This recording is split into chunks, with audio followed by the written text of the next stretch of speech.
Selamat pagi, Shalom. Satu anugerah yang besar. Di tengah pandemi ini, kita masih diberi kesehatan dan diberi kesempatan untuk bersama-sama melakukan renungan pagi. Mari ibu-ibu, kita satukan hati, kita berdoa. Bapa yang penuh kasih, saat ini kami anak-anak-Mu, ibu-ibu wanita GKJW telah berkumpul bersatu hati, mengucap syukur atas malam kami. Kau telah bangunkan kami dalam keadaan sehat. Pagi ini kami akan bersama-sama merenungkan firman-Mu, memohon kasih dan karunia-Mu supaya Engkau hadir di tengah kami. Kami berserah dalam tangan-Mu. Beri kami penyertaan serta hikmat dan berkat-Mu, dan hati kami hanya tertuju padamu. Bawa kami mengerti firman-Mu, dan biarkan hati kami terbuka menerima perintah-Mu. Terima kasih ya Tuhan, di dalam nama-Mu kami berdoa. Haleluya. Amin. Ibu-ibu yang terkasih, izinkan pagi ini saya membawa kita semua memberi judul dalam renungan pagi ini, yakni kesabaran di tengah masalah. Yang saya ambil dari Roma pasal 12 ayat 12 yang demikian firman Tuhan. Bersukacitalah dalam pengharapan, sabarlah dalam kesesakan, dan bertekunlah dalam doa. Kesabaran sangat mudah dilakukan pada saat sesuatu berjalan sesuai dengan rencana, tidak mengalami hambatan, dan semua berjalan dengan lancar, serta semuanya tepat pada waktunya. Dan kini kita hidup di dalam situasi masa serba canggih yang mempermudah segala sesuatu dan mempercepat banyak hal. Namun di sisi lain, kadang kita dihadapkan pada sebuah masa yang penuh ketidakpastian. Disinilah akan sulit menemukan sifat sabar seseorang. Terlebih saat seseorang dalam penderitaan, kesesakan, dan dalam masalah. Tidak sedikit orang yang mengalami hal tersebut akan berkata, "Sampai kapan saya harus bersabar?" Sabar ada batasnya. Tentu itu yang tidak asing, yang sering kita ucapkan di saat kita dalam ketidakpastian dan dalam ketidaksabaran.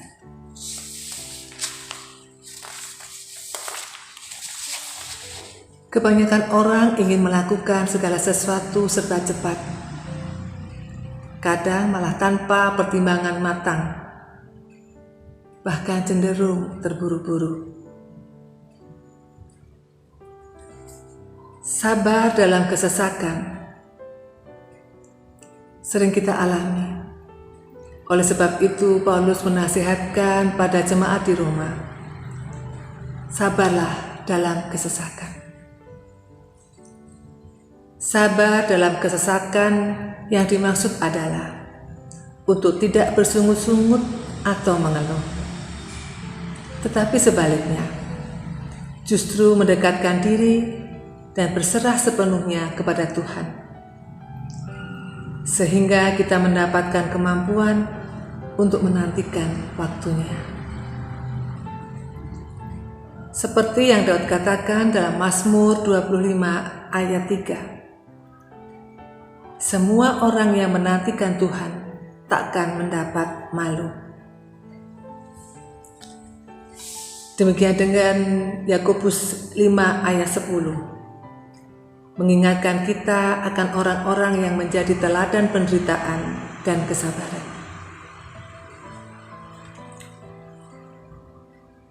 Dituliskan juga dalam Ibrani 6 ayat 15 tentang kesabaran Abraham dalam penantian dan akhirnya memperoleh apa yang dijanjikan kepadanya.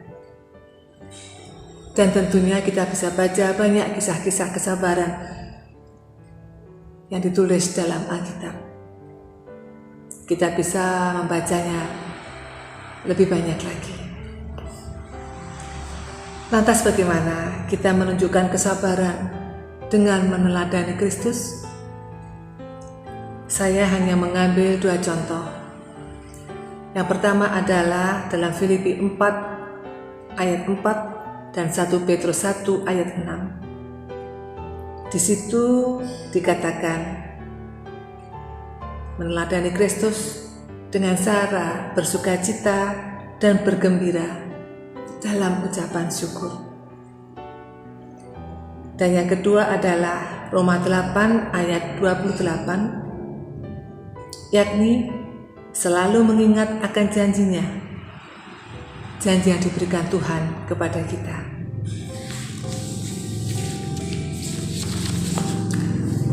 Dalam masa pandemi COVID-19 yang tidak kita ketahui kapan akan berakhir ini, dengan sikap sabar seperti Kristus, kita akan melaluinya dengan kekuatan dari Roh Kudus dan menikmati proses ini dengan yakin dan percaya bahwa Tuhan izinkan situasi ini terjadi untuk mendatangkan kebaikan bagi kita. Meskipun saat ini kita belum tahu apakah hal yang baik yang dimaksudkan di sini. Tetapi selama kita tetap menjaga sikap dan hati dan meresponnya dengan baik, dengan bersabar, maka kita pasti akan memahaminya nanti. Allah bertindak atas setiap persoalan yang kita alami. Tanpa kita sadari, jika kita sabar, sesungguhnya Allah itu telah melakukan sesuatu untuk kebaikan kita. Ketika kita percaya bahwa Allah selalu menyertai kita dalam segala perkara, maka kita pasti akan memperoleh segala kebaikannya. Apapun persoalan yang sedang kita alami, ingatlah bahwa Tuhan itu dapat melihat. Tuhan juga melihat semua penderitaan yang terjadi pada kita. 2 Tawarikh 16 ayat 9a menuliskan, karena mata Tuhan menjelajah seluruh bumi untuk melimpahkan kekuatannya kepada mereka yang bersungguh hati terhadap Dia. Ibu-ibu yang terkasih, mari kita miliki kesabaran dan biarlah hati kita tetap percaya kepadanya. Maka Tuhan akan memberikan kekuatan kepada kita. Sadarilah bahwa Allah itu melihat kita. Ia tidak akan tinggal diam saja.